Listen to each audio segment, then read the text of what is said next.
Ibumu meninggal? Terus kenapa? Percuma nangis, ibumu gak bakal hidup lagi. Cepat masak, teman-temanku mau datang. Itulah kalimat pertama yang diucapkan suamiku, tepat 2 jam setelah aku pulang dari pemakaman ibu. Suamiku memaksaku melayani pestanya tepat di hari kematian ibuku. Sampai seorang pria datang dan berkata pada suamiku, "Semua orang di dunia bisnis mengenal siapa mertuamu, kecuali kamu." Sejak malam itu, semuanya berubah. Karena, sebelum ceritanya dimulai, silahkan tulis di kolom komentar dari daerah mana saja teman-teman yang menonton cerita ini. Jangan lupa like dan subscribe agar channel ini bisa semakin berkembang dan bisa mempersembahkan cerita yang lebih menarik lagi. Suara mesin mobil yang dimatikan terdengar begitu nyaring di tengah keheningan garasi rumah kami. Siang itu matahari bersinar terik, seolah mengejek hatiku yang sedang dilanda mendung paling kelabu. Baru 2 jam yang lalu aku meninggalkan pemakaman umum, tempat di mana tubuh kaku Ibu Ayu, satu-satunya orang tua yang kumiliki, disatukan dengan tanah merah yang basah. Aroma bunga Kamboja dan tanah basah seakan masih menempel di ujung hidungku, bercampur dengan rasa asin air mata yang sudah mengering di pipi. Aku melangkah turun dari mobil dengan kaki yang terasa berat, seolah ada rantai besi yang membelenggu pergelangan kakiku. Rasanya aku ingin langsung masuk ke kamar, mengunci pintu, dan memeluk bantal guling peninggalan ibu untuk menumpahkan sisa tangis yang masih menyesakkan dada. Namun, belum sempat tanganku menyentuh gagang pintu rumah, suara Dion, suamiku, memecah keheningan dengan nada yang tidak sabar. Dion melirik jam tangan mahalnya dengan kening berkerut. Dia tidak terlihat seperti orang yang baru saja kehilangan ibu mertua. Wajahnya tidak menyeratkan kesedihan sedikit pun. Justru, ada kilatan antusiasme dan kegelisahan yang aneh di matanya. Dia bergegas membuka bagasi mobil, mengeluarkan beberapa kantong belanjaan besar yang entah kapan dia beli. Aku hanya berdiri mematung di teras, menatap kosong ke arah pot bunga melati kesayangan ibu yang kini mulai layu karena tidak disiram sejak pagi. Dion meletakkan kantong-kantong itu di lantai teras dengan kasar, menimbulkan bunyi gaduh yang membuat kepalaku semakin pening. Dia menatapku tajam, seolah menuntutku untuk segera bergerak dan berhenti memasang wajah duka. Aku mencoba mengabaikan sikap dinginnya dan berniat melangkah masuk untuk beristirahat. Tubuhku lelah luar biasa, bukan hanya karena fisik yang terkuras mengurus jenazah ibu sejak semalam, tetapi juga batin yang hancur lebur. Namun, langkahku terhenti ketika Dion mencengkeram lenganku dengan kuat. Dia menarikku agar menghadapnya. Tatapannya dingin dan penuh tuntutan. Dia berkata bahwa aku tidak boleh istirahat sekarang, karena 2 jam lagi tamu-tamu penting dari kantornya akan datang. Dia mengingatkan bahwa hari ini adalah hari perayaan promosi jabatannya yang sudah lama dia tunggu, dan dia sudah mengundang semua rekan tim serta atasan divisinya untuk makan-makan di rumah. Aku terbelalak mendengar ucapannya. Mulutku terasa kaku, sulit dipercaya bahwa suamiku sendiri bisa begitu tidak punya hati. Bagaimana mungkin dia memikirkan pesta dan hura-hura di saat tanah kuburan ibuku bahkan belum kering. Dengan suara parau dan bergetar, aku menolak permintaannya. Aku memohon padanya untuk membatalkan acara itu, atau setidaknya memindahkannya ke tempat lain. Aku bilang padanya bahwa rumah ini masih berduka, bahwa aku tidak sanggup mendengar tawa dan musik keras di saat hatiku sedang menangis. Aku mencoba menyentuh hati nuraninya, mengingatkan dia tentang kebaikan ibu semasa hidup yang selalu membela Dion ketika dia kesulitan, tentang bagaimana ibu selalu menyisihkan uang pensiunnya untuk membantu kami. Namun, kata-kata itu justru memicu amarah Dion. Wajahnya memerah padam. Cengkeramannya di lenganku semakin kuat hingga rasanya tulangku remuk. Di teras rumah itu, dia membentakku dengan suara keras yang mungkin terdengar oleh tetangga sebelah. Kata-kata yang keluar dari mulutnya bagaikan sembilu yang menyayat luka yang sudah menganga. Dia berteriak bahwa ibuku sudah meninggal, dan tidak ada gunanya ditangisi terus-menerus. Dia mengatakan dengan lantang kalimat yang tidak akan pernah bisa kulupakan seumur hidupku. Dia bilang bahwa percuma aku menangis, karena ibu tidak akan hidup lagi. Dia memerintahkan aku untuk segera melayani para tamu, menyiapkan makanan terbaik, dan jangan sampai membuat mereka kecewa hanya karena wajahku yang murung. Dion mendorong tubuhku hingga aku terhuyung ke belakang, dan hampir menabrak dinding. Dia melemparkan kantong belanjaan berisi bahan makanan mentah ke arahku.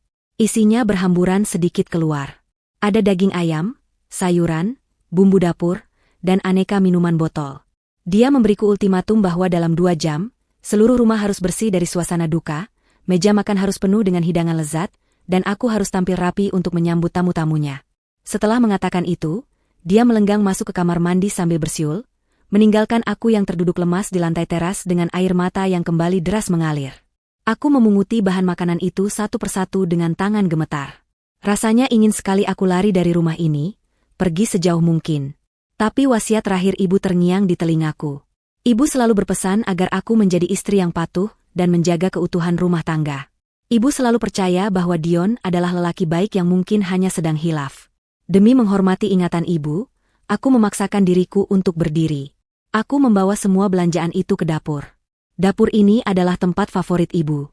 Di sudut sana, ibu biasa duduk sambil memotong bawang, bercerita tentang masa mudanya. Kini dapur ini terasa begitu sunyi dan dingin. Mulailah aku bekerja seperti robot yang kehilangan jiwa. Aku mencuci beras dengan air dingin yang menusuk tulang. Pikiranku melayang ke momen saat aku memandikan jenazah ibu tadi pagi. Kulit ibu yang dingin, wajahnya yang damai. Air mataku menetes masuk ke dalam panci beras, bercampur dengan air cucian. Aku menyeka wajahku kasar dengan lengan baju, berusaha agar air mata ini berhenti, tapi sia-sia. Semakin aku mencoba menahannya, semakin deras ia keluar. Aku mulai memotong bawang dan cabai. Bau bumbu yang menyengat membuat mataku semakin perih, tapi rasa perih itu tidak sebanding dengan rasa sakit di dadaku. Suara pisau yang beradu dengan talenan terdengar ritmis, seolah menghitung detik-detik menuju neraka pesta yang akan segera dimulai. Setelah urusan dapur mulai berjalan, aku beralih ke ruang tamu. Dion meminta agar ruangan ini terlihat luas dan mewah. Aku harus menggeser sofa-sofa berat sendirian, karena Dion sedang sibuk mematut diri di depan cermin kamar. Aku menyapu lantai yang sebenarnya sudah bersih, tapi Dion bilang masih ada debu. Aku mengepel lantai dengan punggung yang terasa mau patah. Setiap kali aku melihat foto ibu yang terpajang di dinding ruang tamu, hatiku teriris. Dion sempat menyuruhku menurunkan foto itu agar tidak merusak suasana pesta, tapi aku menolaknya dengan tatapan tajam, satu-satunya perlawanan yang bisa kuberikan. Akhirnya dia membiarkan foto itu tetap di sana, meski dengan gerutu panjang lebar. Waktu berjalan begitu cepat dan kejam. Aroma masakan mulai memenuhi seisi rumah. Aku memasak opor ayam, rendang, dan sambal goreng hati, menu-menu yang seharusnya disajikan untuk lebaran atau syukuran penuh berkah, bukan untuk pesta di atas duka. Keringat dingin bercucuran di pelipisku. Bajuku basah oleh keringat dan cipratan air cucian piring. Aku menata piring-piring keramik di atas meja makan panjang. Piring-piring ini adalah hadiah pernikahan dari ibu. Tangan ibu yang keriput pernah membelai piring ini saat memberikannya padaku. Kini, piring-piring ini akan dipakai oleh orang-orang yang tidak peduli pada kematiannya. Dion keluar dari kamar dengan pakaian rapi dan wangi parfum yang menyengat.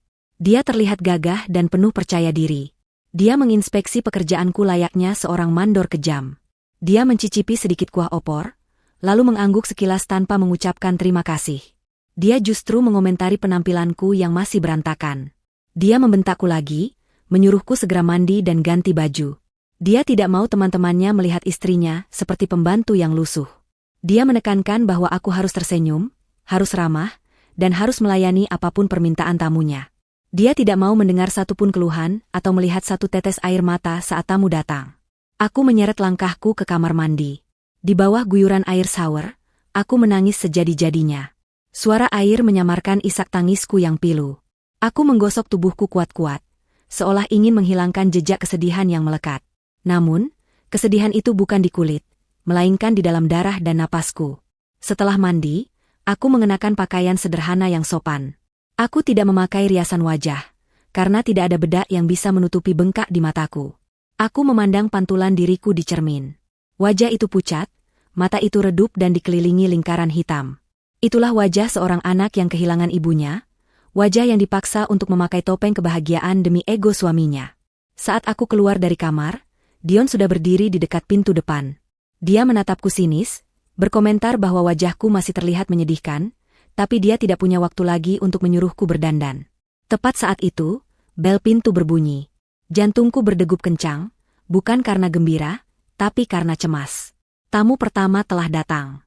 Pesta neraka ini akan segera dimulai. Dion langsung mengubah ekspresi wajahnya secara drastis. Senyum lebar yang palsu merekah di bibirnya. Dia membuka pintu dengan semangat, menyambut tamunya dengan suara tawa yang keras. Aku berdiri di belakangnya, menundukkan kepala, menarik napas panjang yang terasa sesak, dan bersiap untuk memainkan peran sebagai pelayan di rumahku sendiri, di hari kematian ibuku sendiri. Pintu rumah terbuka lebar, dan seketika itu juga ketenangan di rumah kami lenyap tak berbekas.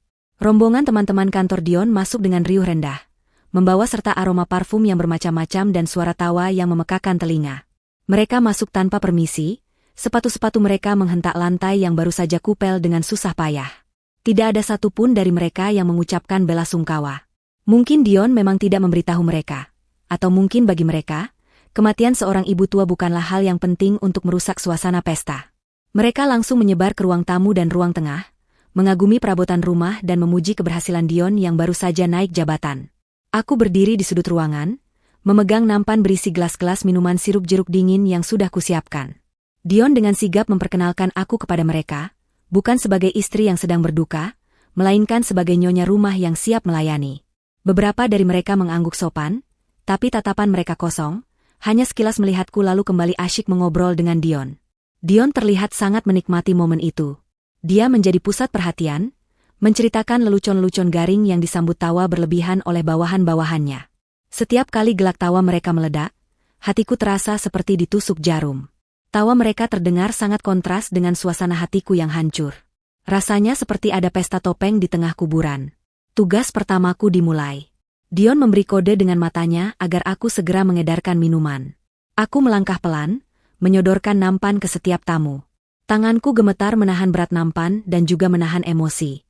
Salah satu teman Dion, seorang pria bertubuh tambun, mengambil gelas tanpa melihat ke arahku, malah sibuk berbicara tentang proyek baru yang akan mereka kerjakan. Gelas-gelas itu berpindah tangan dengan cepat. Aku harus bolak-balik ke dapur untuk mengisi ulang teko dan mengambil camilan. Kakiku yang lelah karena berdiri berjam-jam di pemakaman tadi kini terasa semakin nyeri, tapi aku tidak berani duduk. Dion selalu mengawasiku dari kejauhan dengan ekor matanya, memastikan aku tidak menganggur sedetik pun. Suasana semakin ramai ketika rombongan kedua datang. Di antara mereka, ada sosok wanita yang sangat mencolok. Namanya Salma. Dia adalah rekan kerja Dion yang sering disebut-sebut Dion di rumah karena prestasinya, tapi aku bisa merasakan ada hal lain dari cara Dion menatapnya. Salma masuk dengan gaya yang sangat percaya diri, seolah dia adalah pemilik rumah ini. Dia menyapa Dion dengan akrab, bahkan terlalu akrab, menyentuh lengan Dion sambil tertawa renyah. Dion tampak sangat senang dengan kehadiran Salma. Wajahnya berseri-seri, berbeda saat dia menatapku tadi. Salma kemudian menatapku dari ujung kaki hingga ujung kepala dengan tatapan menilai yang merendahkan. Tidak ada senyum ramah di bibirnya saat melihatku, hanya seringai tipis yang menyebalkan. Dion segera menggiring Salma dan beberapa teman dekatnya ke sofa utama, tempat yang paling nyaman. Dia memanggilku dengan suara keras, menyuruhku membawakan piring makan untuk Salma, karena katanya Salma adalah tamu spesial yang harus dijamu dengan baik. Aku menelan ludah, menahan rasa perih di hati. Aku mengambil piring, menyendokkan nasi dan lauk pauk yang sudah kumasak dengan air mata tadi. Opor ayam, rendang, dan sambal goreng hati tertata rapi di piring.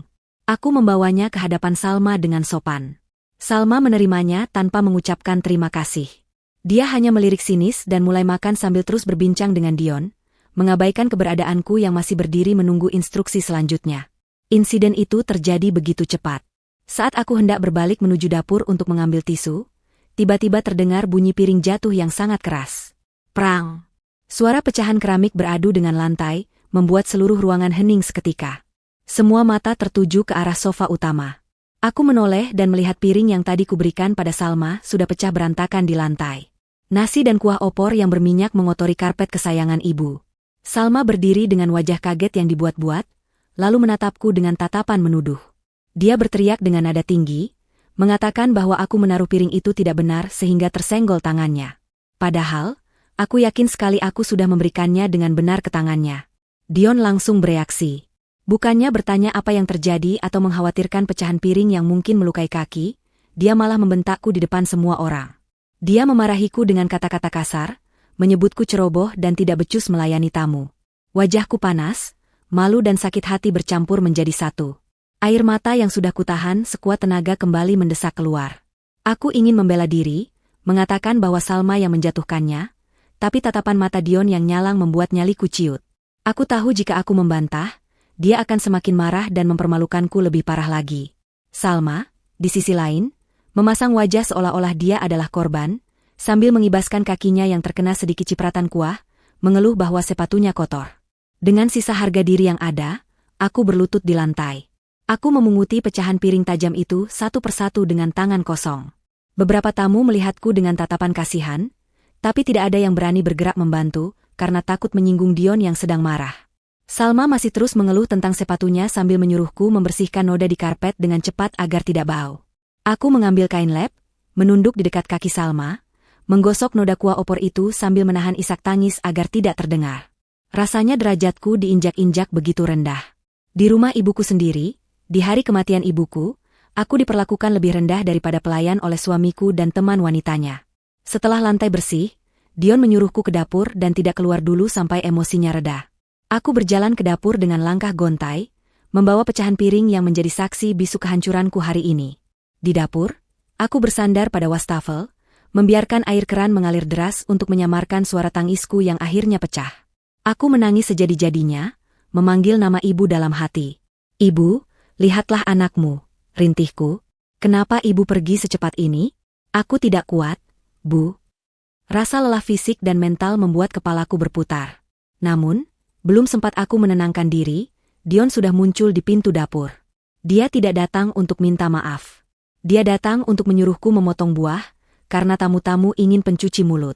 Aku menghapus air mataku kasar.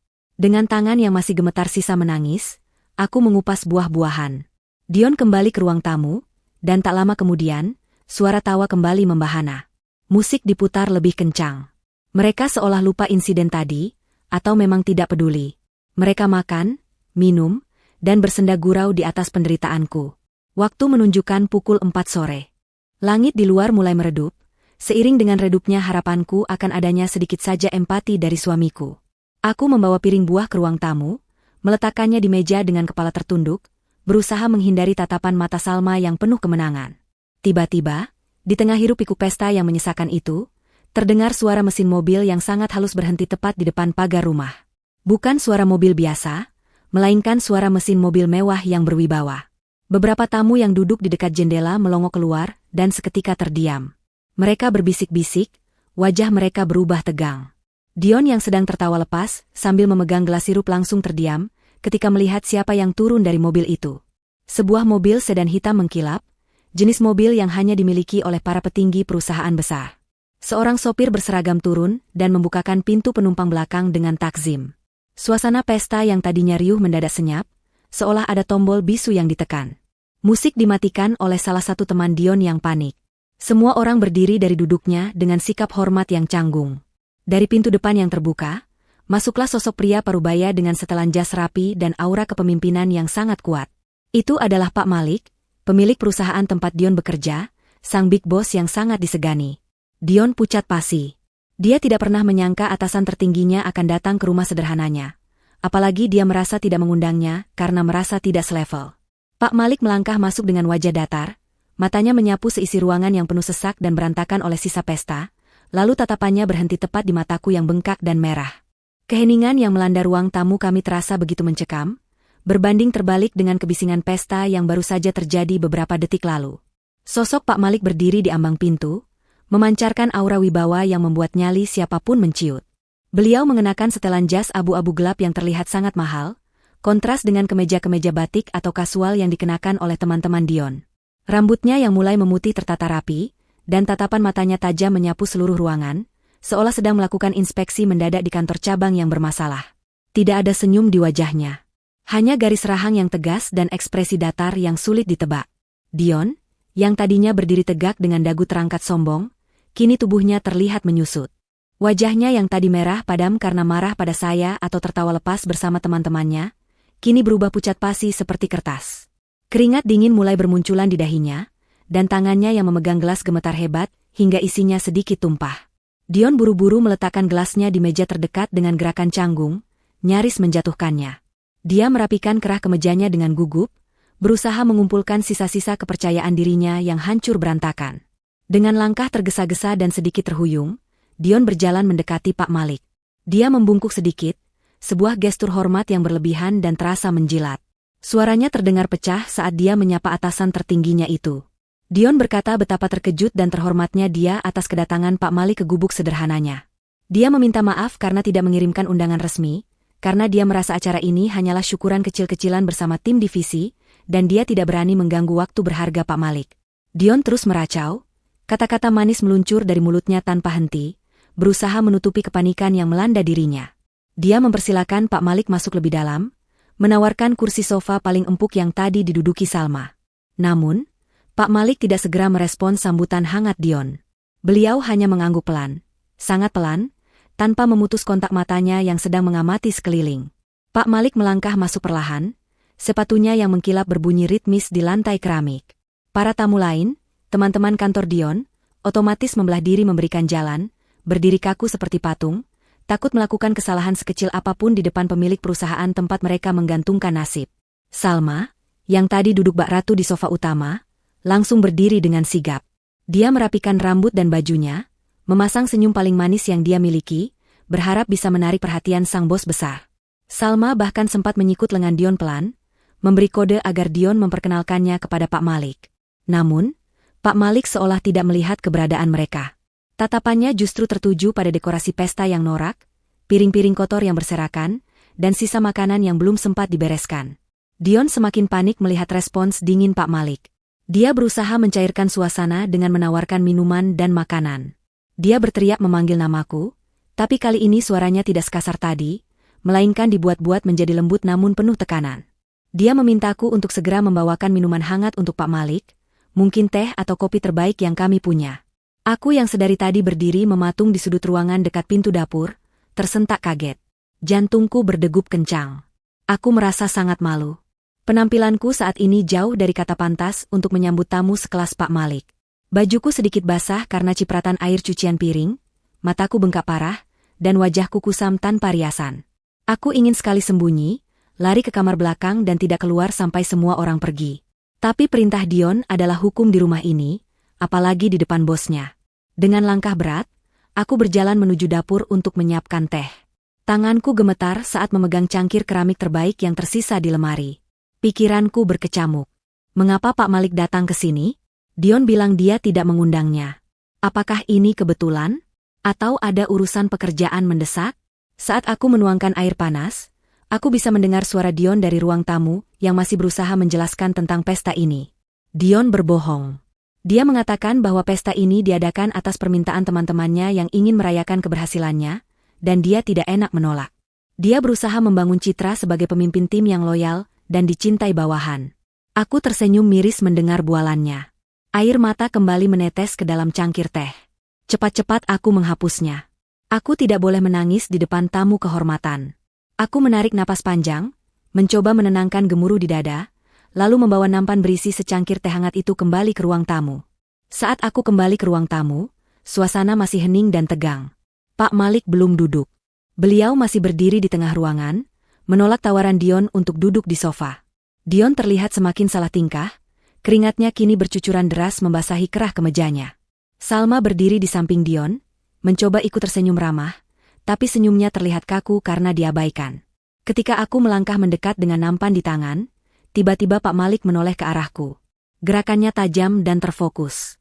Tatapan matanya yang tadi dingin saat melihat Dion, kini berubah menjadi sesuatu yang sulit kuartikan saat mendarat di wajahku. Ada keterkejutkan, ada selidik, dan ada juga sorot iba yang mendalam.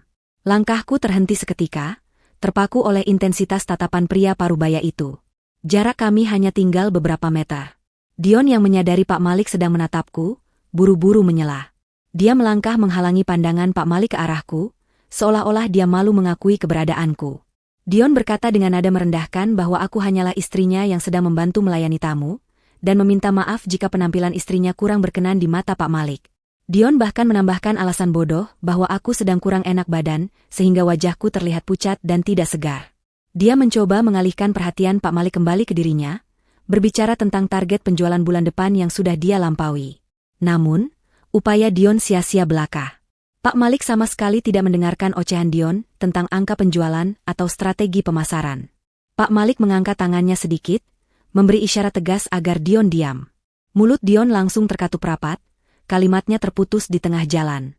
Ruangan itu kembali sunyi senyap, bahkan suara napas orang-orang pun terdengar tertahan. Pak Malik menggeser tubuhnya, melewati Dion yang mematung, dan berjalan lurus menghampiriku. Jantungku rasanya mau copot. Aku menundukkan kepala, tidak berani menatap mata beliau. Aku takut melakukan kesalahan yang bisa membuat Dion semakin marah atau bahkan dipecat. Tanganku yang memegang nampan gemetar semakin hebat, hingga cangkir teh di atasnya berdenting pelan. Pak Malik berhenti tepat di depanku. Aroma parfum mahal yang elegan menguar dari tubuhnya, menutupi bau masakan yang menempel di bajuku. Tanpa diduga, Pak Malik mengulurkan tangannya, bukan untuk mengambil cangkir teh, tapi untuk menahan nampan yang hampir jatuh dari tanganku yang gemetar. Sentuhan tangannya tegas dan hangat, menyalurkan rasa tenang yang aneh.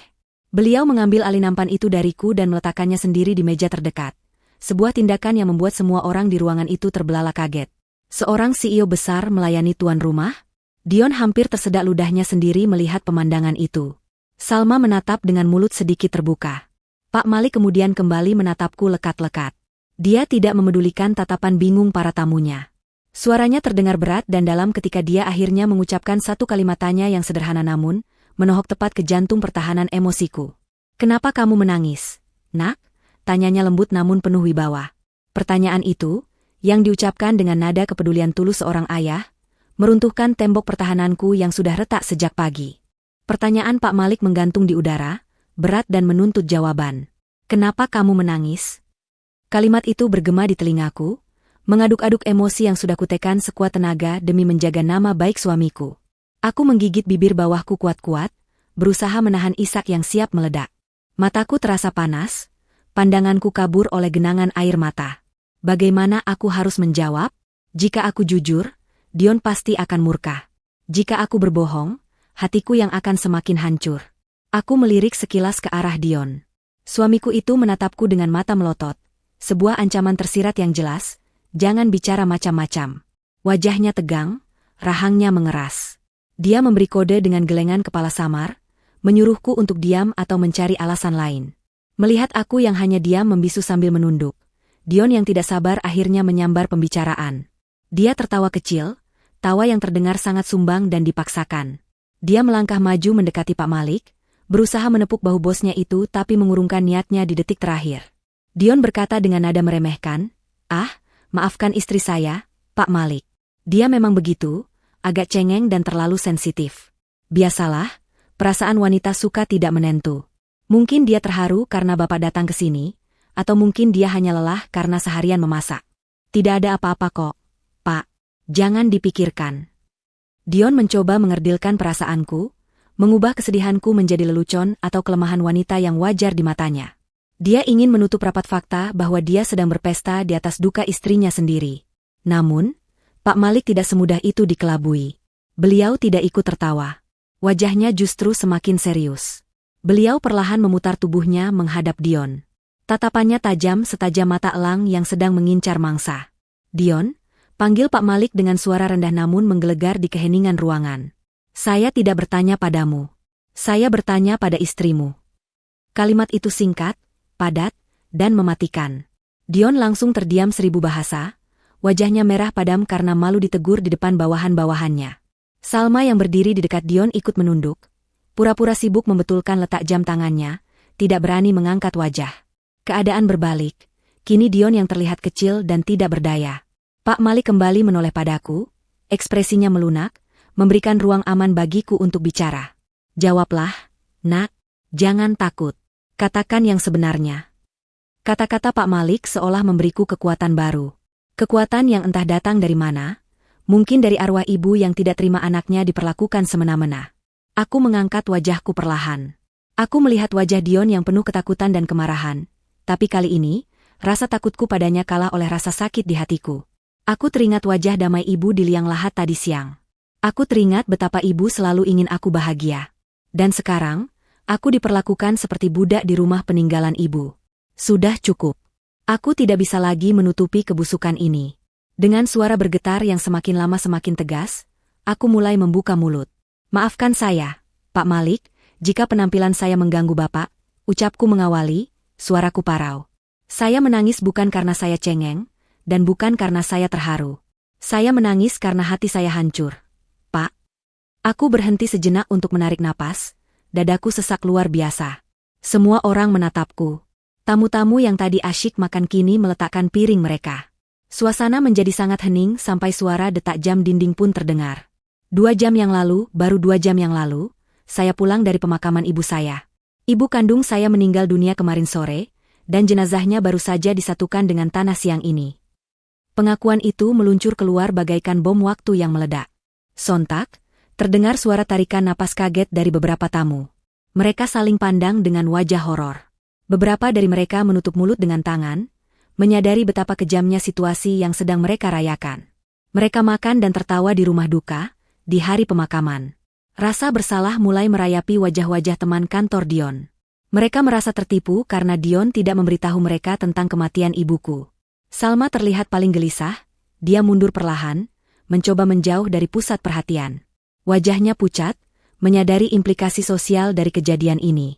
Aku melanjutkan ceritanya tanpa mempedulikan reaksi mereka, mumpung keberanian ini masih ada. Suami saya, Dion, memaksa saya untuk tetap mengadakan pesta ini. Dia bilang kematian ibu tidak penting, bahwa hidup harus terus berjalan, dan promosi jabatannya lebih berharga daripada masa berkabung saya. Dia menyuruh saya menghapus air mata, memasak semua hidangan ini, dan melayani teman-temannya sambil tersenyum, seolah-olah tidak ada yang terjadi. Padahal tanah di makam ibu masih basah. Pak, bunga tabur di atas pusaranya belum layu. Tapi di sini, di rumah ini, musik dinyalakan keras-keras dan saya dilarang bersedih. Air mataku kembali tumpah, tapi kali ini aku membiarkannya mengalir dengan kepala tegak. Aku telah menyuarakan kebenaran yang selama ini dicekik oleh ego suaminya. Dion tampak seperti orang yang tersambar petir.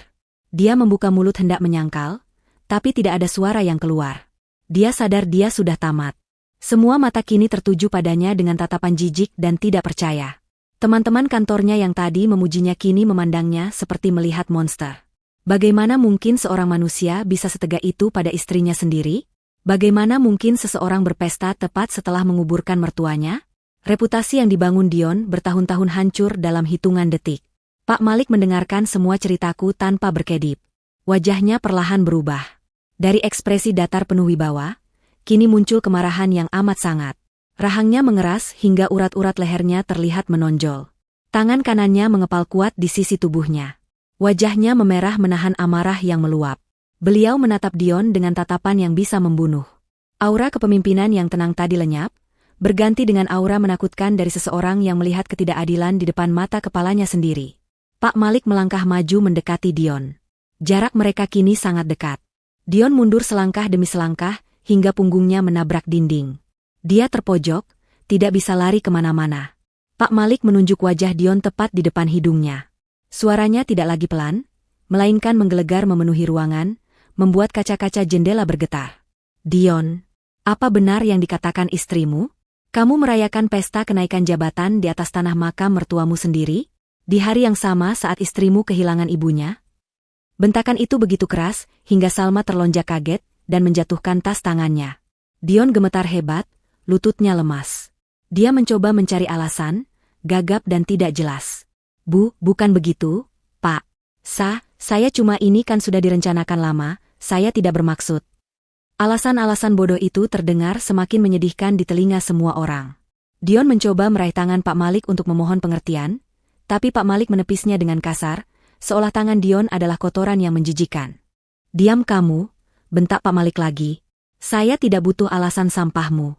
Saya pikir kamu adalah karyawan berprestasi yang punya integritas. Ternyata kamu tidak lebih dari manusia tanpa hati nurani. Kamu menyiksa istrimu yang sedang berduka demi memuaskan ego dan gengsimu? Kamu memaksa dia melayani pestamu saat air matanya belum kering. Pak Malik menatap sekeliling ruangan, menatap para tamu yang kini menunduk malu. Dan kalian semua, kalian makan dan minum dengan nikmat di rumah duka? Di mana hati nurani kalian? Para tamu terdiam 1000 bahasa, rasa malu dan bersalah menghantam mereka telak. Pesta itu seketika berubah menjadi pengadilan moral. Musik sudah lama mati, tawa sudah lama hilang, digantikan oleh ketegangan yang mencekik leher. Aku masih berdiri di tempatku, menangis lega karena akhirnya beban itu terangkat. Namun, aku belum tahu bahwa kejutan sebenarnya baru akan dimulai. Pak Malik kembali menatap Dion yang sudah seperti tikus basah kuyup. Mata Pak Malik menyiratkan bahwa ini bukan sekadar masalah moral biasa baginya. Ada kemarahan personal yang tersimpan di sana. Beliau menarik napas dalam-dalam, mengatur emosinya sebelum menjatuhkan bom atom selanjutnya yang akan menghancurkan hidup Dion selamanya. Dion, ucap Pak Malik dengan nada dingin yang menusuk tulang. Kamu mungkin bangga dengan jabatan barumu. Kamu mungkin merasa hebat di depan teman-temanmu. Tapi kamu melupakan satu hal yang sangat fatal. Pak Malik melangkah mendekat lagi, berbisik namun terdengar jelas di telinga Dion yang berdenging. Kamu meremehkan mertuamu. Kamu menganggap ibumu itu orang biasa, bukan? Pak Malik tersenyum sinis, senyum yang mengerikan. Asal kamu tahu, Dion. Semua orang di dunia bisnis mengenal siapa ibu mertuamu yang baru saja meninggal itu. Beliau memberi jeda dramatis, membiarkan ketakutan merayapi seluruh saraf Dion. Semua orang mengenalnya dan menghormatinya. Kecuali kamu, menantunya yang bodoh. Dion mendongak, matanya membelalak bingung dan takut. Dia tidak mengerti apa maksud Pak Malik. Ibu Ayu hanya pensiunan guru biasa, pikirnya. Apa hubungannya dengan dunia bisnis? Namun melihat ekspresi Pak Malik, Dion sadar dia telah melakukan kesalahan yang jauh lebih besar daripada sekadar mengadakan pesta yang tidak pantas. Kesalahan yang akan membuatnya menyesal seumur hidup. Kalimat Pak Malik menggantung di udara seperti guntur yang baru saja meledak, meninggalkan gema yang menakutkan di telinga setiap orang yang mendengarnya. Dion berdiri terpaku, mulutnya sedikit terbuka, matanya berkedip cepat seolah mencoba mencerna informasi yang baru saja masuk otaknya namun ditolak oleh logika sombongnya. Wajahnya yang tadi pucat kini menunjukkan ekspresi kebingungan yang menyedihkan. Dia mencoba tertawa kecil, sebuah tawa kering yang terdengar sangat tidak pantas di tengah ketegangan yang mencekik itu. Dengan sisa-sisa arogansi yang dia miliki, Dion mencoba menyangkal kenyataan yang ada di depan matanya. Dia menggelengkan kepalanya pelan, lalu menatap Pak Malik dengan tatapan meremehkan yang bodoh, seolah-olah Pak Malik baru saja menceritakan lelucon yang tidak lucu. Dion melangkah maju sedikit, mencoba mensejajarkan dirinya dengan Pak Malik, sebuah tindakan yang sangat lancang. Dengan nada suara yang dibuat sesantai mungkin, Dion berkata bahwa Pak Malik pasti salah orang, atau mungkin salah menerima informasi. Dion menjelaskan dengan penuh percaya diri bahwa mertuanya, Ibu Ayu, hanyalah seorang wanita tua biasa yang hidup dari uang pensiunan mendiang ayahnya yang tidak seberapa. Dion bahkan menambahkan dengan nada mencemooh bahwa Ibu Ayu sehari-harinya hanya berkebun di halaman belakang, memakai das terlusuh, dan sering meminta uang belanja tambahan padanya. Di mata Dion, Ibu Ayu adalah beban, sosok parasit tua yang tidak memiliki nilai apa-apa selain merepotkan hidupnya. Dia yakin sekali bahwa Pak Malik sedang membicarakan orang lain yang kebetulan memiliki nama yang sama. Mendengar ocehan Dion yang semakin merendahkan almarhumah, Pak Malik tidak marah meledak-ledak seperti sebelumnya. Kali ini, reaksinya jauh lebih menakutkan. Beliau tertawa. Sebuah tawa pendek, sinis, dan dingin yang membuat bulu kuduk semua orang di ruangan itu berdiri. Pak Malik menatap Dion, seperti menatap seekor serangga kecil yang menjijikan yang tidak sadar bahwa dirinya akan segera diinjak. Beliau melangkah perlahan mengelilingi Dion, seolah sedang mengamati objek pameran yang cacat. Suara langkah kaki Pak Malik di lantai keramik terdengar begitu dominan di kesunyian ruangan itu. Para tamu, termasuk Salma, menahan napas, menyadari bahwa sesuatu yang sangat besar akan segera terungkap. Salma yang berdiri di sudut ruangan mulai merasa tidak nyaman, instingnya mengatakan bahwa dia telah bertaruh pada kuda yang salah. Pak Malik berhenti tepat di depan Dion, menatap manik mata Dion dalam-dalam. Dengan suara yang tenang namun penuh penekanan di setiap suku katanya, Pak Malik mulai berbicara. Beliau mengatakan bahwa ketidaktahuan Dion adalah bukti betapa butanya hati dan mata Dion selama ini. Pak Malik menjelaskan bahwa Ibu Ayu memang memilih hidup sederhana, jauh dari kemewahan, dan menolak sorotan publik. Namun, di balik daster sederhana dan tangan yang kotor oleh tanah kebun itu, Ibu Ayu adalah otak jenius di balik berdirinya perusahaan raksasa tempat Dion bekerja. Beliau adalah pendiri utama, pemegang saham mayoritas yang memiliki kuasa mutlak atas arah kebijakan perusahaan. Selama bertahun-tahun, Ibu Ayu mengendalikan bisnis dari balik layar, membiarkan para direksi seperti Pak Malik yang tampil di depan publik, sementara beliau menikmati ketenangan hidup bersama putrinya. Dion terhuyung ke belakang seolah ditampar oleh tangan tak kasat mata. Kakinya lemas seketika. Ingatannya berputar cepat ke masa lalu. Dia teringat betapa seringnya dia memarahi Ibu Ayu karena masalah sepele, seperti masakan yang kurang asin atau lantai yang kurang bersih. Dia teringat saat dia membentak Ibu Ayu karena meminta uang untuk obat, padahal sebenarnya Ibu Ayu bisa membeli seluruh rumah sakit itu jika dia mau. Dia teringat bagaimana dia selalu membanggakan diri sebagai tulang punggung keluarga di depan Ibu Ayu, memamerkan gaji dan jabatannya yang sebenarnya hanyalah remah-remah kecil dibandingkan kekayaan mertuanya. Rasa malu yang amat sangat mulai merayapi dirinya, bercampur dengan rasa takut yang melumpuhkan. Ternyata selama ini dia sedang menghina bos dari bosnya, pemilik tahta tempat dia mengemis rezeki. Pak Malik belum selesai. Beliau menunjuk wajah Dion lagi, kali ini dengan jari telunjuk yang gemetar menahan emosi. Beliau berteriak lantang, memastikan semua orang di ruangan itu mendengar fakta yang menyakitkan ini. Pak Malik berkata, "Dion, semua orang di dunia bisnis, semua kolega saya, semua investor besar, mengenal siapa Ibu Ayu. Mereka menunduk hormat pada beliau. Mereka segan pada kebijaksanaan dan kekuasaannya. Semua orang tahu betapa hebatnya beliau, kecuali kamu." Kalimat, "kecuali kamu," itu diucapkan dengan nada tinggi yang menghantam dada Dion dengan telak. Pak Malik melanjutkan bahwa Dion adalah satu-satunya orang yang paling dekat secara fisik dengan Ibu Ayu, tinggal satu atap, makan satu meja, namun menjadi orang yang paling jauh secara hati dan pengetahuan. Kebodohan dan kesombongan Dion telah menutup matanya dari melihat berlian yang ada di dalam rumahnya sendiri. Dion jatuh terduduk di lantai. Kakinya benar-benar tidak sanggup lagi menopang berat tubuhnya yang gemetar. Wajahnya pucat pasi seperti mayat. Dia menatap lantai kosong dengan pandangan nanar. Hancur sudah harga dirinya. Hancur sudah masa depannya. Teman-teman kantornya menatapnya dengan pandangan campur aduk antara kaget, jijik, dan kasihan. Mereka berbisik-bisik, menyadari bahwa selama ini mereka memuja orang yang salah. Mereka baru saja makan hidangan yang dimasak oleh putri pemilik perusahaan, di rumah pemilik perusahaan, sambil menertawakan kematian pemilik perusahaan itu sendiri. Rasa bersalah menghantui mereka. Satu persatu dari mereka mulai mundur perlahan menuju pintu keluar, ingin segera melarikan diri dari situasi yang sangat memalukan ini.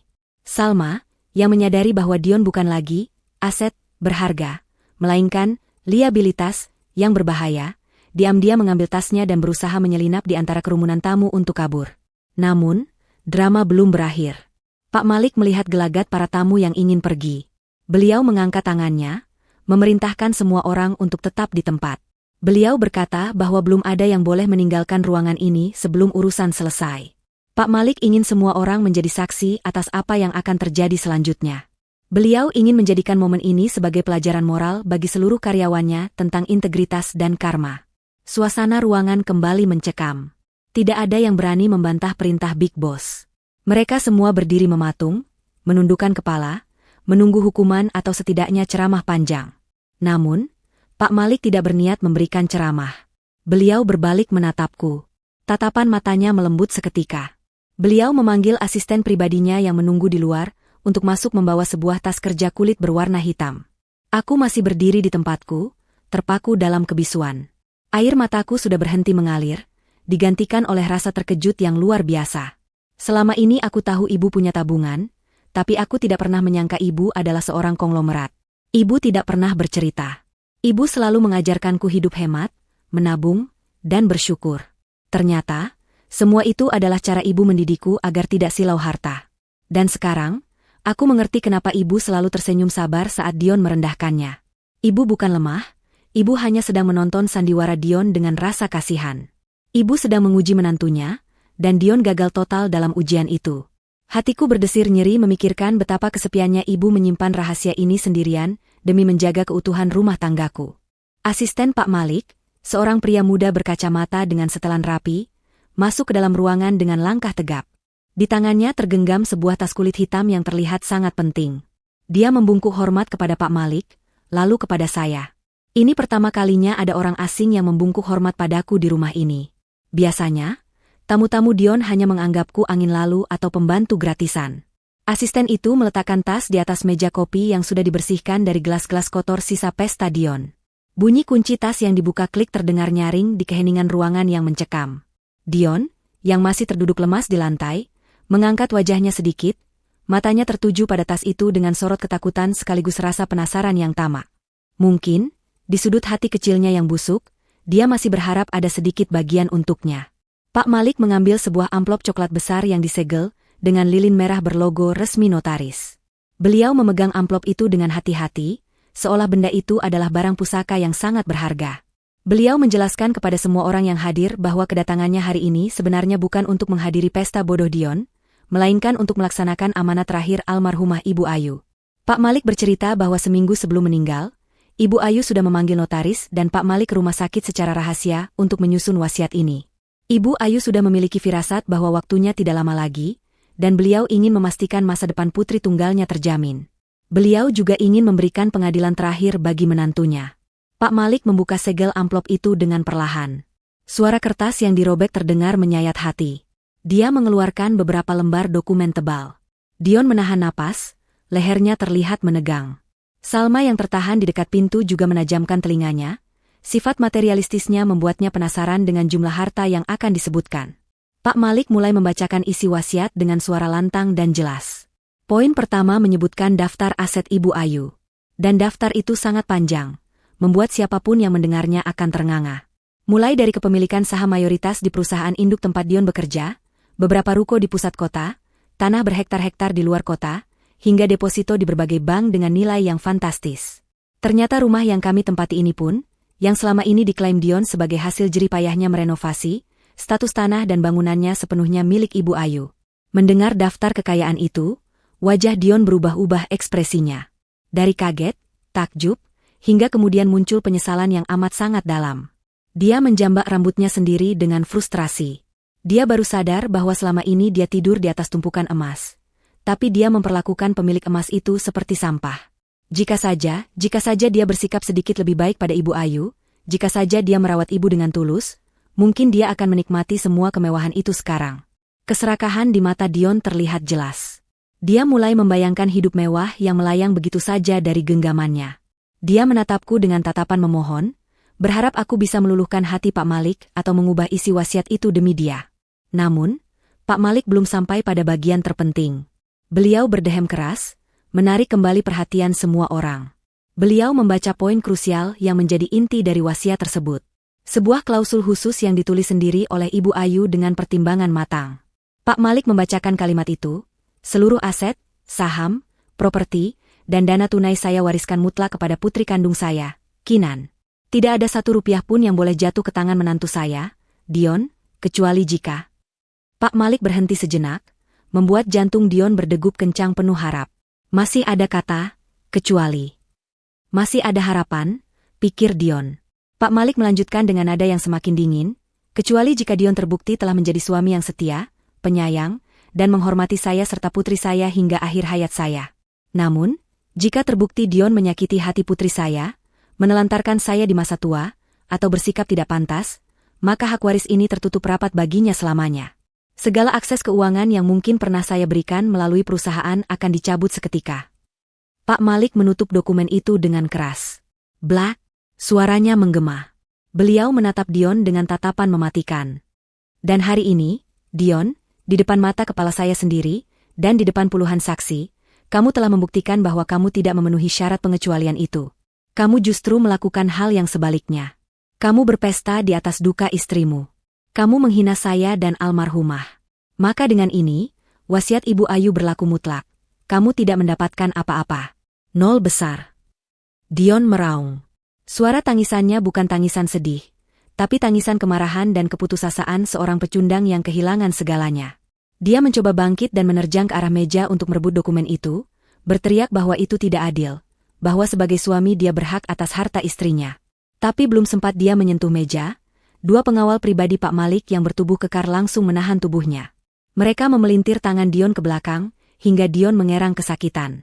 Dion meronta-ronta seperti orang gila, memaki-maki Pak Malik, memaki Ibu Ayu, dan bahkan memakiku.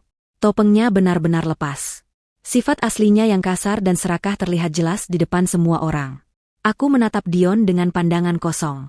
Rasa cintaku padanya, yang selama ini kuberikan dengan tulus meski sering disakiti, kini menguap tak berbekas. Melihatnya mengamuk demi harta warisan di saat kuburan ibu masih merah, membuatku sadar bahwa dia tidak pernah mencintaiku. Dia hanya mencintai dirinya sendiri dan kenyamanan yang kuberikan. Ibu benar. Ujian ini membuka mataku lebar-lebar. Aku melangkah mendekati meja, berdiri di samping Pak Malik. Aku meletakkan tanganku di atas dokumen wasiat itu. Kertasnya terasa dingin, tapi aku bisa merasakan kehangatan kasih sayang ibu di sana. Ibu melindungiku bahkan setelah beliau tiada. Ibu memastikan aku tidak akan dimanfaatkan oleh laki-laki yang salah. Pak Malik menoleh padaku dan mengangguk hormat. Nyonya Kinan, panggilnya, sebutan yang membuat Dion semakin histeris karena kini statusku jauh di atasnya.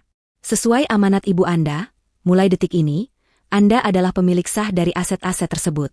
Dan sebagai pemegang saham mayoritas, Anda memiliki hak suara dalam keputusan perusahaan, termasuk nasib karyawan-karyawan yang tidak bermoral. Pak Malik melirik tajam ke arah Dion dan Salma. Kalimat itu adalah sinyal serangan balik. Kekuasaan kini ada di tanganku. Aku melihat ke arah Salma yang kini wajahnya sepucat kertas. Dia menyadari bahwa karirnya ada di ujung tanduk. Dia mencoba tersenyum padaku, sebuah senyuman takut dan menjilat, tapi aku memalingkan wajahku. Suasana ruangan kini berbalik 180 derajat. Tamu-tamu yang tadi meremehkanku, kini menunduk takut. Mereka sadar bahwa nasib pekerjaan mereka mungkin bergantung pada suasana hatiku. Tapi aku tidak peduli pada mereka. Fokusku hanya pada dua orang pengkhianat di depanku, Dion dan Salma. Aku menarik napas panjang, menghirup udara kebebasan yang bercampur dengan aroma duka. Sudah waktunya membersihkan sampah dari hidupku, seperti aku membersihkan sampah sisa pesta mereka tadi. Pak Malik kemudian memberikan isyarat lain pada asistennya. Asisten itu mengeluarkan sebuah tablet elektronik dan menyalakannya. Selain wasiat, kata Pak Malik sambil menatap Salma dan Dion bergantian, tim audit internal kami juga menemukan beberapa transaksi mencurigakan yang dilakukan Dion selama menjabat. Dan anehnya, pola pengeluaran itu sangat sinkron dengan gaya hidup mewah salah satu staf wanitanya. Pak Malik menatap Salma tajam. Nona Salma, mungkin Anda bisa menjelaskan dari mana Anda mendapatkan tas bermerek dan perhiasan mahal dengan gaji staf biasa? Karena data kami menunjukkan aliran dana perusahaan yang diselewengkan Dion mengalir ke barang-barang yang Anda pakai sekarang. Dion terbelalak. Dia lupa bahwa selama ini dia melakukan korupsi kecil-kecilan untuk memanjakan Salma, berpikir bahwa tidak akan ada yang memeriksa detail pengeluaran operasional. Tapi sekarang, dengan audit langsung dari Big Boss, semua bangkainya tercium. Wajah Salma berubah menjadi ekspresi ketakutan murni. Dia gemetar hebat, tas mahal yang dipegangnya jatuh ke lantai. Rahasia perselingkuhan dan korupsi mereka terbongkar sekaligus. Ini bukan lagi soal warisan yang hilang, ini soal penjara yang menanti. Suasana di ruang tamu yang tadinya hening mencekam kini berubah menjadi arena penghakiman yang panas. Asisten Pak Malik memegang tablet elektronik itu tinggi-tinggi, memutarnya perlahan agar semua orang bisa melihat bukti kejahatan yang terpampang di layar kristal cair tersebut. Dion membelalakan matanya, seolah bola matanya hendak loncat keluar dari rongganya. Di sana, di layar itu, terpampang deretan angka dan data transaksi yang selama ini dia sembunyikan rapat-rapat di balik tumpukan berkas laporan keuangan palsu. Dion mengira dia pintar, mengira dia bisa mengelabui sistem audit perusahaan dengan memecah pengeluaran besar menjadi nota-nota kecil bertajuk dana operasional atau biaya hiburan klien. Namun, dia lupa bahwa perusahaan tempatnya bekerja dibangun oleh mendiang mertuanya, dan sistem pengawasannya jauh lebih canggih daripada otak liciknya. Pak Malik menunjuk layar tablet itu dengan jari telunjuknya yang tegas.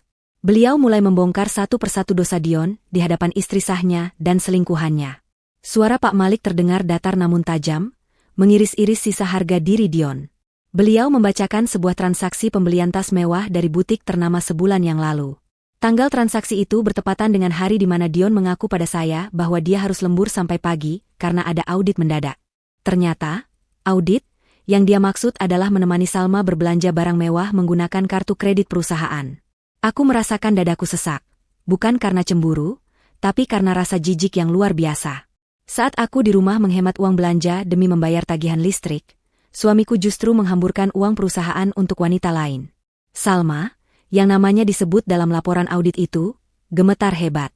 Wajah cantiknya yang penuh riasan kini luntur oleh keringat dingin. Dia mencoba mengelak, menggelengkan kepalanya dengan panik. Dia berusaha melepaskan diri dari tuduhan itu dengan cara yang paling pengecut.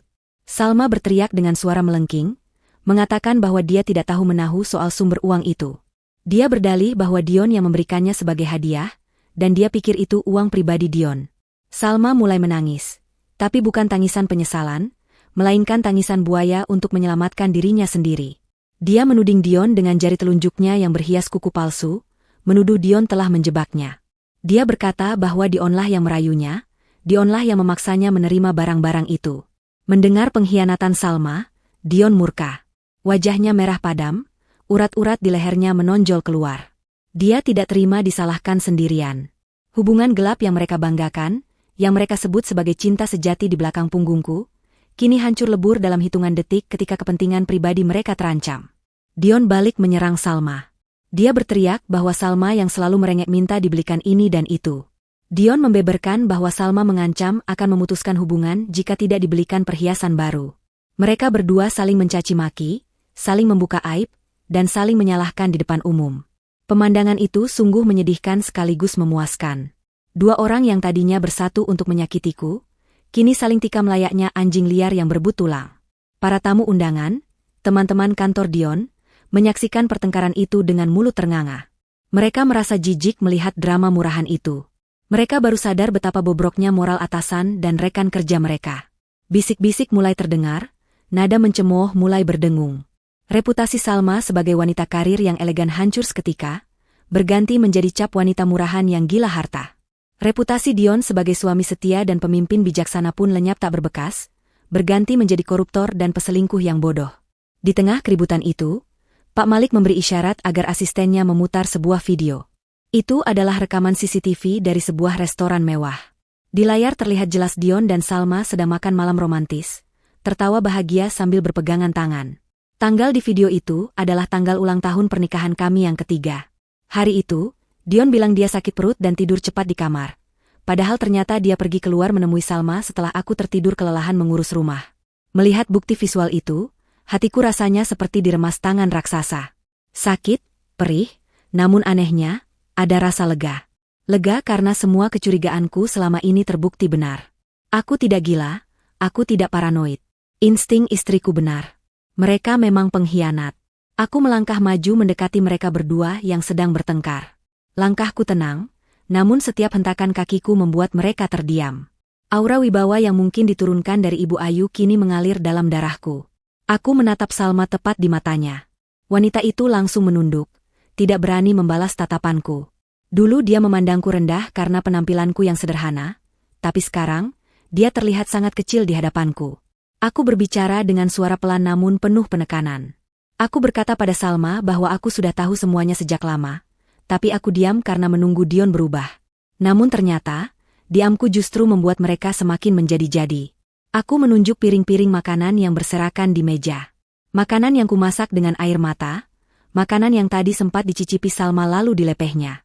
Aku berkata padanya dengan nada dingin, sedingin es, agar dia menikmati hidangan terakhir itu baik-baik. Aku katakan padanya bahwa ini adalah kali terakhir dia bisa makan dengan tenang di rumah ini, dan mungkin kali terakhir dia bisa makan enak sebelum hukum menjeratnya. Kalimatku membuat Salma semakin ketakutan. Dia mencoba meraih tanganku, memohon maaf, memanggilku, Mbak Kinan, dengan nada sok akrab. Tapi aku menepis tangannya jijik. Aku tidak butuh permintaan maaf dari wanita yang telah menghancurkan rumah tanggaku dan menghina ibuku di hari kematiannya. Pak Malik menatapku dengan bangga. Beliau melihat sosok Ibu Ayu dalam diriku. Beliau kemudian mengambil alih situasi kembali. Dengan suara tegas, Pak Malik menyatakan bahwa bukti-bukti ini sudah cukup untuk menyeret mereka ke jalur hukum. Penggelapan dana perusahaan bukanlah masalah sepele. Itu adalah tindak pidana. Pak Malik memerintahkan pengawalnya untuk mengamankan barang bukti berupa tas dan perhiasan yang dipakai Salma saat itu juga, karena barang-barang itu dibeli dengan uang perusahaan dan secara teknis adalah aset perusahaan. Salma menjerit histeris saat pengawal memintanya melepaskan jam tangan dan tas mahalnya. Dia dipermalukan habis-habisan, dilucuti kemewahannya di depan semua orang yang dulu memujanya. Topengnya benar-benar telah hancur, memperlihatkan wajah aslinya yang serakah dan pengecut. Dion menyaksikan Salma diperlakukan seperti kriminal, dan dia tahu giliran berikutnya adalah dirinya. Realitas menghantamnya dengan sangat keras. Jabatan manajer yang baru saja dia rayakan kini hilang. Harta warisan yang dia impikan melayang. Selingkuhan yang dia banggakan ternyata musuh dalam selimut. Dan istri yang selama ini dia injak-injak, kini memegang kendali penuh atas nasibnya. Kaki Dion lemas, dia ambruk ke lantai, berlutut tepat di hadapanku. Pria yang 2 jam lalu berteriak memaki-maki aku, pria yang menyuruhku melayani tamunya seperti pembantu, kini bersimpu di kakiku seperti pengemis hina.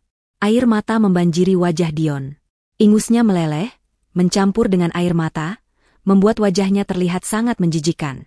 Dia mulai meracau, memohon ampun dengan suara serak.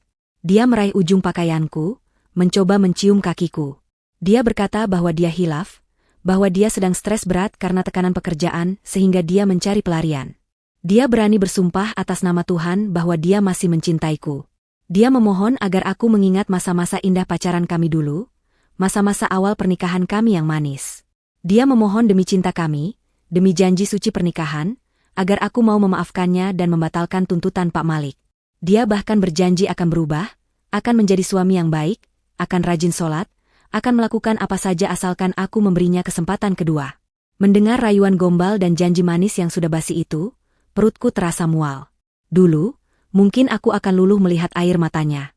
Dulu, Aku adalah wanita bodoh yang selalu percaya bahwa dia bisa berubah. Tapi kematian ibu dan kejadian hari ini telah membunuh Kinan yang lama. Aku menatap Dion dengan tatapan kosong, tanpa emosi. Aku teringat teriakan Dion saat aku menangis sepulang dari pemakaman tadi. Kalimat itu terngiang jelas di telingaku, percuma nangis, ibumu tidak akan hidup lagi. Kalimat itu menjadi bumerang yang kini menghantam balik dirinya. Aku mundur selangkah, melepaskan ujung pakaianku dari cengkeraman tangannya yang kotor. Aku menatapnya dari atas ke bawah. Dengan suara tenang namun menusuk, aku mengembalikan kata-katanya sendiri. Aku bertanya padanya, kenapa dia menangis? Aku bilang padanya, percuma dia menangis sekarang. Tangisannya tidak akan mengembalikan kepercayaan yang sudah hancur. Tangisannya tidak akan menghidupkan kembali rasa hormatku padanya. Aku menyuruhnya berhenti membuat drama, karena itu tidak akan mengubah keputusan apapun. Aku katakan padanya bahwa air matanya palsu, hanya keluar karena dia kehilangan harta dan jabatan, bukan karena dia menyesal telah menyakitiku atau ibu. Pak Malik, yang berdiri di sampingku layaknya pelindung, akhirnya menjatuhkan vonis terakhir. Dengan suara lantang yang didengar oleh seluruh tamu yang masih tersisa, Pak Malik mengucapkan kalimat pemecatan. Beliau menyatakan bahwa terhitung sejak detik ini, Dion dipecat dengan tidak hormat dari perusahaan. Beliau juga menegaskan bahwa tim hukum perusahaan akan segera memproses tuntutan pidana atas penggelapan dana dan penipuan yang dilakukan Dion. Dion tidak hanya kehilangan pekerjaan, tapi dia juga akan di-blacklist dari seluruh industri. Namanya akan tercatat buruk sehingga tidak akan ada perusahaan yang mau mempekerjakan dia lagi. Kehancuran Dion semakin lengkap ketika tiba-tiba ponsel di saku celananya berbunyi nyaring. Bukan nada dering panggilan biasa, melainkan rentetan notifikasi pesan yang masuk bertubi-tubi. Dion dengan tangan gemetar mengambil ponselnya. Wajahnya semakin pucat saat membaca layar. Ternyata itu adalah pesan-pesan ancaman dari penagih hutang pinjaman online. Selama ini, untuk membiayai gaya hidup mewahnya dan memanjakan Salma, Dion ternyata terjerat hutang di banyak aplikasi pinjaman online ilegal. Dia meminjam uang dengan bunga tinggi, mengandalkan gaji besar dan bonus promosi jabatannya untuk membayar cicilan. Tapi sekarang, sumber pendapatannya sudah diputus total. Dia tidak punya gaji, tidak punya bonus, dan tidak punya pesangon karena dipecat secara tidak hormat. Para penagih hutang itu seolah punya indera keenam, mereka menagih tepat di saat Dion jatuh ke titik terendah. Ponsel itu terus berbunyi, panggilan masuk dari nomor-nomor tidak dikenal mulai membanjiri. Dion panik, dia membanting ponselnya ke lantai hingga retak, seolah ingin membungkam kenyataan pahit yang mengejarnya. Tapi masalah tidak akan hilang hanya dengan membanting ponsel. Hutang itu nyata. Dan sekarang dia harus menanggungnya sendiri tanpa sepeser pun uang di kantong. Teman-teman kantor Dion, yang menyaksikan kehancuran total mantan atasan mereka, mulai beranjak pergi satu persatu. Mereka tidak mau lagi dikaitkan dengan Dion. Mereka memandang Dion dengan tatapan jijik dan merendahkan. Beberapa dari mereka bahkan sempat meludah ke lantai saat melewati Dion, sebagai tanda penghinaan atas sikap Dion yang tidak bermoral pada istrinya dan mertuanya. Tamu-tamu itu pergi tanpa pamit pada Dion. Mereka hanya mengangguk hormat padaku dan Pak Malik sebelum bergegas keluar dari rumah yang kini terasa seperti neraka bagi Dion. Dion kini sendirian, benar-benar sendirian di tengah ruang tamu yang berantakan. Salma sudah diamankan di sudut ruangan oleh pengawal, sibuk menangisi nasibnya sendiri tanpa peduli pada Dion. Aku berdiri tegak, tidak lagi merasa kecil. Aku merasa kuat. Aku telah melihat antagonis dalam hidupku hancur lebur oleh perbuatannya sendiri. Karma itu datang begitu cepat, instan, dan menyakitkan. Aku menatap Dion untuk terakhir kalinya, lalu berbalik memunggungi dia. Aku berjalan menuju foto ibu yang masih tergantung di dinding. Aku mengelus bingkai foto itu, berbisik dalam hati bahwa keadilan telah ditegakkan. Tidak ada lagi yang bisa menyakiti kami. Namun, hukuman Dion belum selesai. Pak Malik memberikan isyarat kepada kepala keamanannya. Sudah waktunya untuk membersihkan sampah sesungguhnya dari rumah ini. Dion tidak punya hak lagi untuk berada di sini. Rumah ini adalah milikku, warisan dari ibu, dan aku tidak sudi berbagi atap dengan laki-laki yang telah menodai kesucian pernikahan kami. Pengusiran akan segera dilakukan, dan Dion harus merasakan bagaimana rasanya dibuang seperti barang bekas yang tidak berguna. Sama seperti dia ingin membuang kenangan tentang ibu dari rumah ini tadi pagi. Langit di luar mulai gelap, awan mendung menggantung tebal, seolah alam pun siap menyambut Dion dengan badai yang dingin, sedingin nasib yang menantinya di jalanan. Langit di luar rumah mulai berubah warna menjadi abu-abu pekat, seolah alam semesta turut merasakan ketegangan yang memuncak di dalam ruang tamu kami. Gema suara Pak Malik yang memecat Dion masih terngiang-ngiang memantul di dinding-dinding rumah, menciptakan atmosfer yang mencekam sekaligus melegakan bagi batinku. Tamu-tamu terakhir sudah bergegas pergi dengan wajah tertunduk, meninggalkan Dion dan Salma yang kini terpojok seperti tikus yang tertangkap basah di lumbung padi. Aku berdiri tegak di samping Pak Malik, menatap Dion yang masih bersimpuh di lantai dengan tatapan nanar. Ponselnya yang retak tergeletak di samping lututnya, benda mati yang menjadi saksi bisu kehancuran finansialnya. Namun, hukuman sosial dan finansial saja belum cukup. Masih ada satu hal lagi yang harus diselesaikan. Satu klaim terakhir yang harus dipatahkan agar kemenanganku mutlak dan sempurna. Ini tentang rumah ini. Rumah yang selama ini Dion banggakan sebagai istananya, tempat dia bertindak seolah raja yang berkuasa penuh atas diriku dan ibuku. Dengan sisa-sisa keberanian yang dia kumpulkan dari serpihan egonya yang hancur, Dion mencoba bangkit berdiri. Kakinya gemetar, tapi dia memaksakan diri untuk menatapku. Matanya merah, bengkak, dan menyeratkan kepanikan luar biasa. Dia tahu dia sudah kehilangan pekerjaan, dia tahu dia sudah kehilangan reputasi, tapi dia masih berpikir dia memiliki tempat berteduh.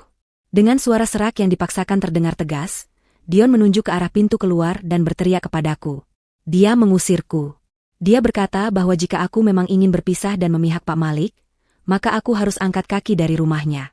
Dion mengklaim dengan lantang bahwa rumah ini adalah hasil keringatnya, tempat tinggal yang dia bayar cicilannya setiap bulan, dan aku tidak punya hak untuk tinggal di sini jika aku tidak mau menurut padanya. Dia berteriak bahwa aku boleh membawa semua warisan ibu, tapi rumah ini adalah miliknya. Aku menatapnya dengan rasa kasihan yang mendalam. Betapa menyedihkannya laki-laki di hadapanku ini. Dia hidup dalam ilusi yang dia ciptakan sendiri begitu lama, hingga dia lupa mana yang kenyataan dan mana yang kebohongan. Aku tidak menjawab teriakannya. Aku hanya menoleh perlahan ke arah Pak Malik, memberikan kode bahwa sudah saatnya kartu truf terakhir dibuka. Pak Malik mengangguk mengerti. Beliau kembali mengambil sebuah map berwarna biru tua dari dalam tas kerja asistennya, sebuah dokumen yang berbeda dari surat wasiat tadi. Pak Malik melemparkan map itu ke atas meja di depan Dion. Map itu meluncur mulus dan berhenti tepat di hadapan Dion yang sedang napas terengah-engah. Pak Malik memerintahkan Dion untuk membuka map itu dan membacanya dengan teliti sebelum dia berani mengusir pemilik rumah yang sah. Tangan Dion gemetar hebat saat meraih map itu. Dia membukanya dengan kasar, kertas-kertas di dalamnya nyaris robek. Matanya menyusuri baris demi baris tulisan yang tertera di sana. Itu adalah sertifikat hak milik atas tanah dan bangunan rumah ini. Dan di sana, tertulis dengan jelas nama pemilik sahnya, Ayu Ratnaningrum. Nama ibuku. Bukan nama Dion. Mata Dion membelalak lebar, mulutnya ternganga tak percaya. Dia membolak-balik halaman sertifikat itu, mencari namanya, mencari bukti kepemilikannya, tapi nihil. Namanya tidak ada dimanapun. Aku melangkah maju mendekati Dion, suaraku tenang namun menusuk tajam ke dalam kesadarannya. Aku menjelaskan padanya fakta yang selama ini ibu sembunyikan untuk menjaga harga diri menantunya. Aku katakan padanya bahwa uang cicilan yang selama ini dia berikan padaku setiap bulan tidak pernah cukup untuk membayar rumah sebesar ini di kawasan elit. Uang yang dia berikan itu bahkan tidak cukup untuk biaya makan kami sehari-hari jika bukan karena ibu yang diam-diam menutupinya. Rumah ini dibeli lunas oleh ibu 10 tahun yang lalu, jauh sebelum aku menikah dengan Dion. Ibu membiarkan Dion merasa memiliki rumah ini, membiarkan Dion berkoar-koar soal renovasi ket tembok yang biayanya pun ibu ganti lewat uang belanja, hanya agar Dion merasa menjadi kepala keluarga yang dihargai. Tapi hari ini, karena Dion telah menginjak-injak kehormatan ibu, kebenaran itu harus diungkap. Dion menggeleng-gelengkan kepalanya kuat-kuat, menolak percaya. Dia berteriak histeris, mengatakan bahwa itu tidak mungkin, bahwa dia sudah keluar banyak uang untuk rumah ini. Tapi teriakannya percuma. Bukti hukum ada di depan matanya. Dia hanyalah penumpang gratis yang tidak tahu diri. Dia menumpang hidup di rumah mertua yang dia hina, makan dari uang mertua yang dia remehkan, dan sekarang dia ingin mengusir anak kandung dari pemilik rumah itu. Pak Malik menatap Dion dengan tatapan jijik yang tidak ditutup-tutupi. Beliau berkata dengan suara menggelegar bahwa Dion tidak memiliki hak 1 sentimeter pun atas tanah ini. Dan karena Ibu Ayu sudah mewariskan seluruh asetnya padaku, maka sekarang akulah pemilik tunggal rumah ini. Dengan kekuasaan penuh di tanganku, aku menunjuk pintu depan yang terbuka lebar. Angin malam mulai masuk membawa hawa dingin, seolah memberi isyarat agar sampah-sampah segera dibuang keluar. Aku mengucapkan satu kata yang sudah lama ingin kuucapkan, keluar. Kata itu meluncur ringan dari lidahku, tapi memiliki bobot yang menghancurkan bagi Dion. Aku tidak mengatakannya dengan teriak, tapi dengan ketegasan seorang ratu yang memerintah di wilayahnya. Aku menyuruh Dion dan Salma angkat kaki dari rumahku detik ini juga. Aku tidak mau melihat wajah mereka lagi di sini. Aku tidak mau udara di rumah peninggalan ibu tercemar oleh napas mereka lebih lama lagi. Dion mencoba melawan. Dia bangkit dan hendak mencengkram tanganku, mungkin ingin memohon atau mengancam, entahlah. Tapi belum sempat jari kotornya menyentuh kulitku, dua pengawal pribadi Pak Malik langsung bergerak cepat. Mereka menangkap kedua lengan Dion, memelintirnya ke belakang punggung, dan menahan tubuhnya dengan kuat. Dion meronta-ronta seperti orang gila, berteriak memaki-maki, menyebutku istri durhaka. Tapi teriakannya hanya terdengar seperti lolongan anjing yang terjepit. Para pengawal itu menyeret Dion secara paksa menuju pintu keluar. Sepatu Dion berdecit bergesekan dengan lantai keramik yang tadi siang kupel dengan air mata. Kali ini, lantai itu menjadi saksi bisu terusirnya parasit yang selama ini menggerogoti kebahagiaanku. Salma, yang melihat Dion diseret paksa, mencoba mengambil kesempatan untuk menyelinap pergi dengan tenang. Tapi aku tidak membiarkannya lolos begitu saja. Aku memanggil namanya dengan lantang. Salma berhenti, tubuhnya kaku. Aku menyuruh pengawal untuk memastikan Salma juga keluar dari gerbang rumahku, dan tidak membawa barang apapun selain pakaian yang melekat di tubuhnya. Tas-tas mewah, ponsel, dan perhiasan hasil korupsi sudah disita. Salma menatapku dengan tatapan memohon, tapi aku memalingkan wajah. Dia harus merasakan bagaimana rasanya tidak punya apa-apa, sama seperti dia ingin membuatku tidak punya harga diri tadi. Dion dan Salma didorong keluar dari pintu utama, hingga mereka terhuyung-huyung jatuh ke halaman depan. Langit yang sedari tadi menahan beban, akhirnya tumpah. Hujan turun dengan derasnya, bukan gerimis, melainkan hujan badai yang langsung membasahi tubuh mereka dalam hitungan detik. Air hujan bercampur dengan air mata Dion. Dia bangkit berdiri, basah kuyup, rambutnya yang tadi tertata rapi kini lepek menutupi dahinya. Dia berlari kembali ke arah teras, menggedor-gedor pintu kaca yang sudah dikunci oleh pengawal dari dalam. Dia berteriak memanggil namaku, memohon ampun, mengatakan bahwa dia tidak punya tempat tujuan. Dia bilang dia tidak punya uang sepeser pun di kantongnya karena dompetnya tertinggal di dalam, dan aku melarang pengawal memberikannya. Aku berdiri di balik jendela kaca besar ruang tamu, menata pemandangan di luar dengan perasaan hampa. Cahaya lampu teras menyoroti sosok Dion yang menyedihkan. Dia memukul-mukul kaca, wajahnya menempel di sana, terdistorsi oleh aliran air hujan. Dia terlihat seperti hantu masa lalu yang mencoba menghantuiku, tapi kaca ini memisahkan kami. Di belakang Dion, Salma berdiri menggigil kedinginan. Maskaranya luntur mengotori pipinya, membuatnya terlihat seperti badut yang menangis. Dion menoleh ke arah Salma, berharap selingkuhannya itu bisa membantunya. Dion meminta tumpangan, meminta untuk menginap di tempat Salma. Namun, drama di halaman itu belum usai. Salma, yang kini sadar bahwa Dion sudah menjadi gembel yang tidak berguna dan justru menyeretnya ke dalam masalah hukum, menolak mentah-mentah. Di tengah guyuran hujan deras, Salma mendorong tubuh Dion hingga terjengkang ke tanah berlumpur. Terdengar teriakan Salma yang menyalahkan Dion atas semua kesialan ini. Salma memaki Dion sebagai laki-laki pembawa sial, penipu, dan bodoh. Mereka berdua, pasangan yang tadi siang saling suap-suapan kue di pestaku, kini saling dorong dan saling caci di tengah lumpur halaman rumahku. Tetangga-tetangga mulai keluar ke teras rumah mereka, tertarik oleh keributan itu. Mereka menonton tontonan gratis itu dengan tatapan mencemooh. Reputasi Dion di lingkungan ini hancur total. Semua orang kini tahu siapa dia sebenarnya. Akhirnya, karena malu dilihat tetangga dan kedinginan yang menusuk tulang, Salma berlari meninggalkan halaman rumahku, menerobos hujan tanpa menoleh lagi pada Dion. Dia meninggalkan Dion sendirian terkapar di lumpur. Dion mencoba mengejarnya, tapi kakinya terpeleset. Dia jatuh bangun, tertatih-tatih berjalan menuju gerbang pagar yang terbuka otomatis. Pengawal Pak Malik memastikan Dion keluar melewati garis pagar, lalu menekan tombol remote. Pagar besi tinggi yang kokoh itu perlahan menutup, memisahkan duniaku dengan dunia Dion selamanya. Dion berdiri di luar pagar, memegang jeruji besi yang dingin, menatap ke arah rumah yang hangat dan terang benderang ini. Dia sadar, pintu surga yang selama ini dia tempati telah tertutup rapat, dan kini dia harus menghadapi neraka duniawi yang dia ciptakan sendiri. Aku membalikkan badan, memunggungi jendela. Aku tidak ingin melihatnya lagi. Aku menarik napas panjang, menghirup aroma ruangan yang kini terasa lebih lega meski masih berantakan. Pak Malik menepuk bahuku pelan, memberiku senyuman kebapakan yang menguatkan. Malam itu, di tengah suara hujan yang menghantam atap, aku merasa benar-benar sendirian, tapi bukan kesepian. Aku merasa merdeka. Rumah ini kembali menjadi milikku dan ibu. 1 bulan telah berlalu sejak malam badai itu. Waktu bergulir dengan cepat, membawa perubahan yang drastis dalam hidupku. Pagi ini, matahari bersinar cerah menembus tirai jendela kamar tidurku, menyapa hari yang baru dengan kehangatan yang berbeda. Tidak ada lagi suara bentakan Dion yang menyuruhku menyiapkan sarapan terburu-buru. Tidak ada lagi ketakutan akan salah bicara atau salah bertindak. Rumah besar peninggalan ibu kini terasa tenang dan damai. Aku bangun dengan perasaan ringan, menunaikan ibadah pagi dengan khusyuk, mendoakan ibu yang telah tenang di alam sana.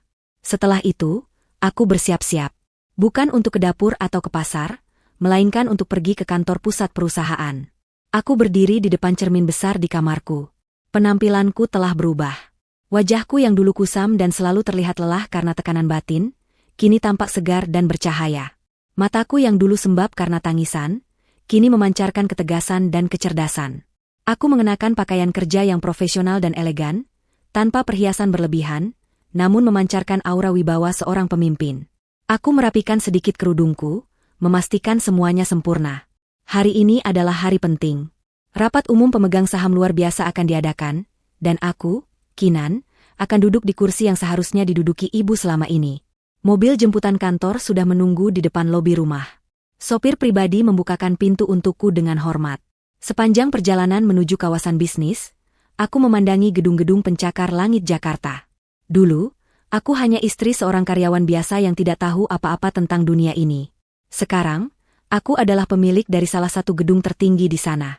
Sesampainya di kantor, sambutan yang kuterima sangat luar biasa. Para karyawan, mulai dari resepsionis hingga manajer divisi, membungkuk hormat saat aku melewati lobi. Bisik-bisik kekaguman terdengar.